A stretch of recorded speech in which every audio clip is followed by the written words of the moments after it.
Les grands médias détestent le film Sound of Freedom et pensent qu'il promeut QAnon. Parce que rien ne dit « conspiration marginale », comme dire « kidnapper des enfants, c'est mal ». Bienvenue à l'émission Amérique dévoilée, je suis Chris Chappell. Vous voulez savoir quelque chose qui est apparemment politiquement clivant? Le trafic d'enfants. On pourrait penser que tout le monde est contre, mais on se trompe.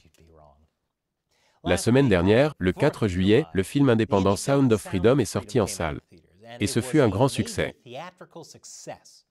Mais les grands médias de gauche l'ont détesté. Probablement parce qu'ils détestent Jésus. Ce n'était pas le meilleur Jésus. Bonjour à tous. Si vous ne le saviez pas, le film Sound of Freedom met en scène l'acteur Jim Caviezel qui a également interprété Jésus dans La Passion du Christ. Le film serait basé sur l'histoire vraie de Tim Ballard, un ancien agent du ministère de la Sécurité intérieure qui a quitté son emploi pour sauver des enfants de la traite des êtres humains. Le film a été achevé en 2018 par 20th Century Fox, mais Disney l'a mis de côté après la fusion des deux sociétés. Le service de streaming Angel Group, fondé par des Mormons, l'a récupéré des années plus tard. Ce qui est un peu surprenant, car certains diraient que l'église mormone finançant un film contre la maltraitance des enfants est comme Ronald McDonald parrainant un film contre les hamburgers. Tout le message du film est de montrer à quel point le trafic d'enfants est diabolique et rampant. De sorte que ce film ne devrait vraiment pas être politisé. Mais les grands médias de gauche ont trouvé le moyen de susciter le plus d'indignation possible. Le Rolling Stone a qualifié Sound of Freedom de « film de super-héros pour les pères qui ont un cerveau ». Le Guardian a qualifié le film Sound of Freedom de « thriller proche de QAnon », qui n'est en fait que « paranoïaque ». Et Jezebel a qualifié le film de « fantaisie anti-trafic d'enfants digne de QAnon ». Je dois dire que la lutte contre le trafic d'enfants semble être un excellent fantasme. Bien mieux que les fantasmes écologistes en fourrure, alias les films Avatar. Presque tout le monde relie le film Sound of Freedom à QAnon. Mais pourquoi? Est-ce que la trafiquante d'enfants est Hillary Clinton et qu'elle leur suce le cerveau pour qu'elle et les autres hommes lézards puissent vivre éternellement sur leur base lunaire creuse? Parce que si c'est le cas, je regarderai ce film avec attention et ne mentez pas. Vous le feriez aussi. Si vous ne savez pas ce qu'est QAnon, je vous envie. QAnon a commencé en 2017 sur 4chan lorsque des messages anonymes ont affirmé qu'un agent du gouvernement appelé Q disposait de renseignements de haut niveau sur un réseau mondial de démocrates et d'élites hollywoodiennes. Il allègue que ce réseau mondial est engagé dans le culte de Satan, la pédophilie et même le cannibalisme. Mais ne vous inquiétez pas, Donald Trump a mené une guerre clandestine contre la cabale secrète pendant son mandat. Vous pourriez considérer cela comme risible et stupide, mais les médias grand public prennent cela très au sérieux. Ils qualifient QAnon de théorie du complot, qui a été complètement démystifiée. Je veux dire un groupe d'élites engagées dans la pédophilie, c'est fou. Fou. Mais maintenant, les médias traditionnels cherchent toutes sortes de liens entre ce film et QAnon. Pour ce faire, ils affirment que le film Sound of Freedom est une porte d'entrée vers les théories conspirationnistes d'extrême droite. L'une des plus grandes passerelles est la star principale, Caviezel. Quel est le lien entre Caviezel et QAnon? J'y reviendrai après la pause. Nous sommes de retour. Les médias grand public s'en prennent au film Sound of Freedom en soulignant que Caviezel s'est mis au service de QAnon. Pour prouver leur point de vue, les médias grand public ont fait référence à un nombre de choses que Caviezel a dites lors d'événements passés. L'un de ces événements était la Convention pour Dieu et le pays, la double convention patriotique organisée par la Voix du Patriotique à Las Vegas en 2021. Il s'agissait d'une convention QAnon, ou du moins liée à QAnon. Je commence à penser qu'être lié à QAnon est à peu près aussi significatif que d'appeler quelqu'un un suprémaciste blanc de nos jours. Quelles sont les choses que Caviezel a dites sur QAnon? Nous devons nous battre pour cette liberté authentique et vivre, mes amis. Par Dieu, nous devons vivre et avec le Saint-Esprit comme bouclier et le Christ comme épée, puissiez-vous rejoindre Saint Michel et tous les autres anges pour défendre Dieu et renvoyer Lucifer et ses sbires directement en enfer. Là où ils doivent être. Nous nous dirigeons vers la tempête de toutes les tempêtes. Oui. La tempête est sur nous.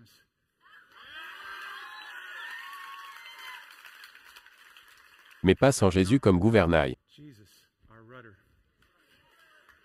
Et comme l'a dit Reagan, le mal est impuissant si les bons n'ont pas peur.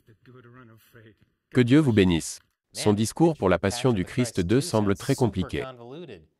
Je ne me souviens pas de Reagan dans la Bible. Certains pensent que la tempête à laquelle Caviezel a fait référence était une référence de QAnon au combat dans lequel le président de l'époque, Donald Trump, exposerait et arrêterait le réseau secret de pédophiles cannibales sataniques. Vous savez qu'une théorie du complot existe lorsque même Alex, il rend les grenouilles gays, Jones dit. C'est un peu tiré par les cheveux. S'agissait-il d'une référence à QAnon? Ce n'est pas aussi clair que les gens le laissent entendre. Les internautes ne se concentrent que sur la séquence que j'ai montrée tout à l'heure. Et ils arrivent avec beaucoup d'idées préconçues, comme l'idée que Caviezel appelait à la violence. Gardez à l'esprit que la version de Jésus pour combattre le diable était de rester dans le désert à méditer et à jeûner pendant 40 jours. Si vous regardez l'intégralité du discours, il est clair que Caviezel s'est concentré sur la promotion du film Sound of Freedom, à critiquer l'avortement et à plaider pour la protection de la Constitution et des libertés civiles.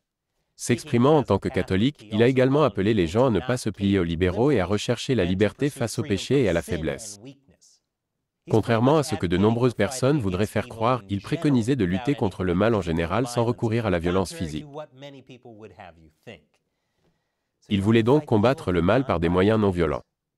Je suppose qu'il s'est entraîné à jouer le rôle de Jésus par le biais d'une méthode d'interprétation. Outre ce discours, le sommet de la santé et de la liberté qui s'est tenu à Tulsa en 2021 a également retenu l'attention.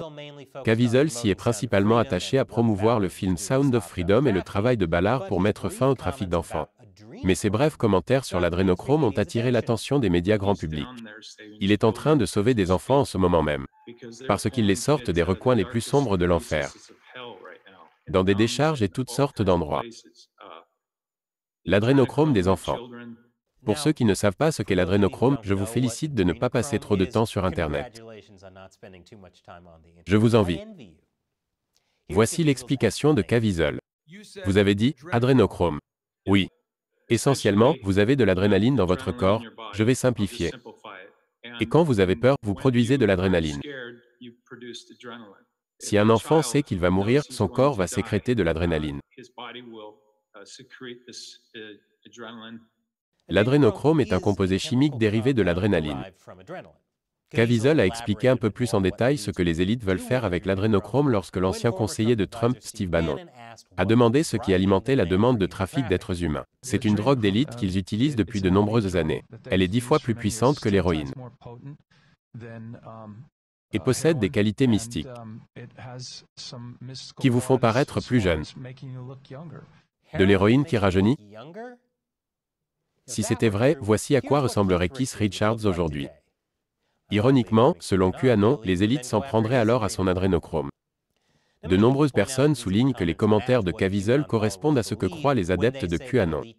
Lorsqu'il affirme que les réseaux d'élite veulent trafiquer des enfants pour qu'ils consomment du sang et des organes afin d'obtenir de l'adrénochrome pour prolonger leur vie. QAnon semble ridicule, mais il est facile de comprendre pourquoi certains y croient.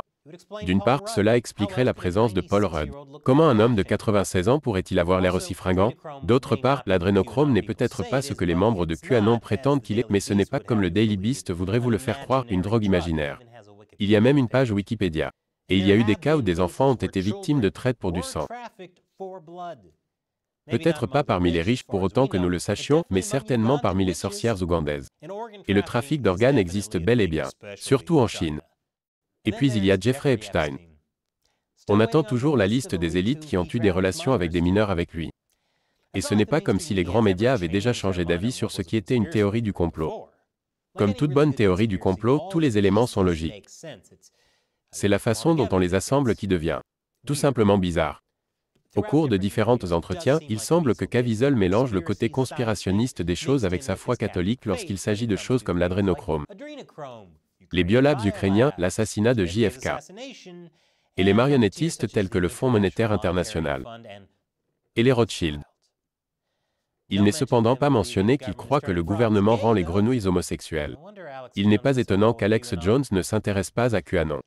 Outre Caviezel, la star principale du film, les médias grand public s'en prennent également à Tim Ballard, le personnage de Caviezel dans la vraie vie, qui dirige Opération Chemin de fer clandestin, ou OCFC, pour lutter contre le trafic d'enfants. Et ce n'est pas parce qu'il s'est approprié la culture d'Harriet Tubman en l'appelant « chemin de fer clandestin », bien que je ne sois pas sûr à 100% que personne ne soit fâché à ce sujet. Nombreux sont ceux qui accusent Ballard de colporter les théories conspirationnistes de QAnon. Le Washington Post a rapporté que Ballard a déjà entretenu une théorie virale selon laquelle le détaillant de meubles en ligne UFR vendait des enfants parfois en les entassant dans des armoires de rangement hors de prix. Les affaires médiatiques sont allées plus loin en affirmant que M. Ballard avait légitimé la théorie du complot. Mais cette affirmation est trompeuse. À l'époque, de nombreux groupes de lutte contre la traite des êtres humains ont attiré l'attention en s'engageant dans cette histoire et pas seulement au CFC. Et il est assez clair que l'objectif principal de la réponse de Ballard était d'obtenir un soutien pour lutter contre le trafic d'enfants, et non de déterminer si UFR emballait réellement des enfants. Ballard semble croire, comme moi, que la seule chose dont UFR est coupable est basique. Monsieur Ballard a vu une opportunité dans la manière dont QAnon attirait l'attention sur le trafic d'enfants, mais il a déclaré qu'il voulait fournir des informations réelles afin que les faits puissent être partagés. Outre les liens potentiels avec QAnon, de nombreux médias ont également émis des doutes quant à la légitimité de l'organisation de Monsieur Ballard, notamment en raison de divergences concernant une affaire d'enlèvement présumée à New York. Il n'y a rien de mal à se demander si OCFC n'exagère pas son rôle dans la lutte contre la traite des êtres humains. Il y a de fortes chances que ce soit le cas, mais il semble que les médias grand public soient presque trop désireux de discréditer complètement l'organisation. Les médias ont souligné que OCFC avait fait l'objet d'une enquête pour avoir sollicité illégalement de l'argent, s'être attribué de faux mérites pour des arrestations et d'autres accusations. Cependant, 2 ans et demi plus tard, l'enquête a été close sans qu'aucune charge n'ait été retenue. Les grands médias se concentrent uniquement sur les aspects négatifs. Parce qu'en Amérique, on est toujours coupable jusqu'à ce que l'on prouve son innocence. Ou que cela ne convienne plus à la narration. C'est ça la justice. Mais il semble oublier que Ballard était le coprésident du Conseil consultatif du partenariat public-privé pour mettre fin à la traite des êtres humains. Et que le département d'État a légitimé ses références en tant qu'agent infiltré dans les organisations de trafiquants d'êtres humains. Il y a près de 10 ans, l'opération Chemin de fer clandestin a bénéficié d'une presse publique positive pour une opération d'infiltration à Columbia. C'est autour de cette table que nous allons négocier. Moins de 24 heures après l'atterrissage des agents, les trafiquants présumés sont arrivés sur l'île et l'opération finale de l'équipe d'infiltration a commencé. 54 garçons et filles âgés de 11 à 18 ans ont été accueillis pour ce qui a été présenté comme une partie de jambes en l'air. Cette transaction n'a jamais abouti. 25 agents spéciaux colombiens ont pris d'assaut la fête, arrêtant 5 suspects, 4 hommes et une ancienne reine de beauté, tous accusés de trafic d'enfants. Je suppose que l'angle de vue de la presse dépend de l'histoire en cours. Caviezel semble donc croire au moins en partie à l'histoire de QAnon et Ballard s'y est engagé une fois sur les médias sociaux. Comme tout le monde. Qu'y a-t-il dans le film ? Je vous le dirai après cette courte pause publicitaire. Bienvenue à tous. Les grands médias s'acharnent à dénigrer Caviezel et son film en utilisant QAnon. Tout comme ils le font avec RFK Jr. et son point de vue sur les vaccins. Vous pouvez être d'accord ou non avec les opinions de Caviezel et vous pouvez poser des questions sur Ballard et son organisation. Mais cela devrait-il vraiment affecter votre appréciation de Sound of Freedom en tant que film ? Pour beaucoup de gens, non. Pour les grands médias, il vaut mieux. Sinon, vous êtes un maniaque de droite. Oh, les médias ne changent jamais. Les questions médiatiques, par exemple, donnent l'impression que les conspirations de QAnon sont à la base du film Sound of Freedom. Sound of Freedom se concentre sur un problème réel, le trafic sexuel. Mais ce thème, c'est en quelque sorte le noyau de vérité qui alimente la théorie du complot de QAnon. Nous savons que le trafic est réel, il y a de vraies victimes, personne ne le nie. Mais ces films sont le fruit d'une panique morale. Ils s'appuient sur de fausses statistiques. Ils sont créés à partir de la peur. Et avec un film comme Sound of Freedom, il s'agit en fait de s'inspirer des concepts de QAnon sur ces réseaux de trafic d'enfants qui sont dirigés par les élites de haut niveau. Mais ne vaudrait-il pas mieux s'inquiéter excessivement du trafic d'enfants plutôt que de s'en inquiéter trop peu ? Par exemple, si je vous disais qu'il y avait une araignée dans un sandwich d'un plateau lors d'une fête, ne devriez-vous pas avertir les gens de vérifier sous le pain avant d'en parler davantage ? Surtout si cette araignée est pédophile. Et moi qui pensais que je ne pouvais pas détester davantage les araignées. En outre, c'est un pas de géant que d'affirmer que Sound of Freedom vise à promouvoir les idées de QAnon. Je suppose qu'ils ont peur que cela encourage plus de gens à croire aux théories conspirationnistes de QAnon sur les élites libérales pédophiles et cannibales qui dirigent des réseaux de trafic d'enfants pour obtenir de l'adrénochrome. Mais si l'on considère que tant de gens aiment Sound of Freedom, relier le film à QAnon semble être la dernière chose que les médias grand public devraient faire. Ce serait comme dire « Vous aimez Nirvana ?» Eh bien, le chanteur était un grand fan d'héroïne, et ce produit est très facile à obtenir et à consommer. Mais n'essayez pas. Caviezel semble espérer personnellement que le film Sound of Freedom incitera les gens à prendre conscience de choses telles que l'adrénochrome et le prélèvement d'organes. Mais Sound of Freedom ne dépeint rien de tel, ni même l'idée qu'il existe un réseau secret de pédophiles et d'élites cannibales.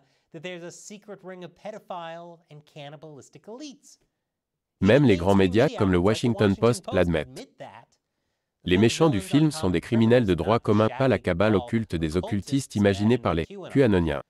Le Guardian admet également qu'il n'y a pas d'alarmisme dans le film, bien qu'il essaie de soutenir qu'il se cache dans l'ombre. Oui, ils ont peur qu'un film vous fasse penser à des choses qui ne sont pas dans le film. Pourtant, certains insistent sur le fait que QAnon est bel et bien représenté dans le film, d'une manière ou d'une autre. C'est le cas par exemple lorsque des papillons apparaissent à l'écran. Certains pensent qu'il s'agit d'une référence à la conspiration de QAnon selon laquelle le Centre national de papillons serait lié au trafic d'êtres humains. Cela ressemble à un délire paranoïaque. Je commence à penser que les médias grand public sont aussi fous que QAnon. Le bon côté des choses, c'est qu'avec tout ce succès, nous aurons peut-être une suite à Sound of Freedom avec Hilary et le peuple lézard sur leur base lunaire creuse. Sérieusement, vous savez que vous la regarderiez. Que pensez-vous du film Sound of Freedom? Avez-vous regardé le film? Laissez vos commentaires ci-dessous. Et n'oubliez pas que nous dépendons principalement du soutien direct de spectateurs comme vous. Si vous souhaitez nous aider à diffuser des informations non partisanes, il vous suffit d'$1 par épisode sur notre site de financement participatif Patreon. Visitez patreon.com/americauncovered pour en savoir plus. Cliquez sur le lien ci-dessous. Encore une fois, je suis Chris Chappell, merci d'avoir regardé Amérique dévoilée.